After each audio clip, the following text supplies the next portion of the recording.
আসসালামু আলাইকুম সুপ্রিয় দর্শক মণ্ডলী, চলে আসলাম এই মুহূর্তে পাওয়া সবচেয়ে বড় ঝড় বৃষ্টি, নিম্নচাপ ও আবহাওয়ার খবর নিয়ে। ধেয়ে আসছে নিম্নচাপ, হতে পারে একাধারে টানা 10 দিন বৃষ্টি। চলুন জেনে নেই কেমন থাকবে 29শে জুন রবিবারের আবহাওয়া। আপনি কোন জেলা থেকে আমাদের ভিডিওটি দেখছেন এবং আপনার এলাকার আবহাওয়ার অবস্থা এখন কেমন বিরাজ করছে সেটা অবশ্যই কমেন্ট করে জানাবেন।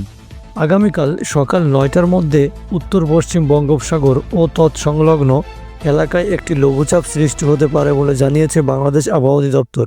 বর্তমানে মৌসুমি বায়ু বাংলাদেশের ওপর মোটামুটি সক্রিয় এবং উত্তর বঙ্গোপসাগরে প্রবল অবস্থা বিরাজ করছে। আগামীকাল রোববার 29শে জুন সকাল 9টা থেকে পরবর্তী 24 ঘন্টায় খুলনা, বরিশাল ও চট্টগ্রাম বিভাগের অধিকাংশ জায়গায় এবং রংপুর, রাজশাহী, ঢাকা, ময়মনসিংহ ও সিলেট বিভাগের অনেক জায়গায় অস্থায়ীভাবে দমকা হওয়া সহ বিদ্যুৎ চমকানো হালকা থেকে মাঝারি ধরনের বৃষ্টি অথবা বজ্রসহ বৃষ্টি হতে পারে। সেই সঙ্গে খুলনা, বরিশাল ও চট্টগ্রাম বিভাগের কোথাও কোথাও মাঝারি ধরনের ভারী থেকে ভারী বৃষ্টি হতে পারে বলে জানিয়েছে আবহাওয়া অধিদপ্তর। এছাড়া সারা দেশে দিন এবং রাতের তাপমাত্রা প্রায় অপরিবর্তিত থাকতে পারে। তো এই ছিল আমাদের সর্বশেষ আবহাওয়ার খবর। পরবর্তী খবর জানা পর্যন্ত আমাদের সঙ্গে থাকুন, চ্যানেলটিকে সাবস্ক্রাইব করবেন, ভিডিওতে লাইক দিবেন।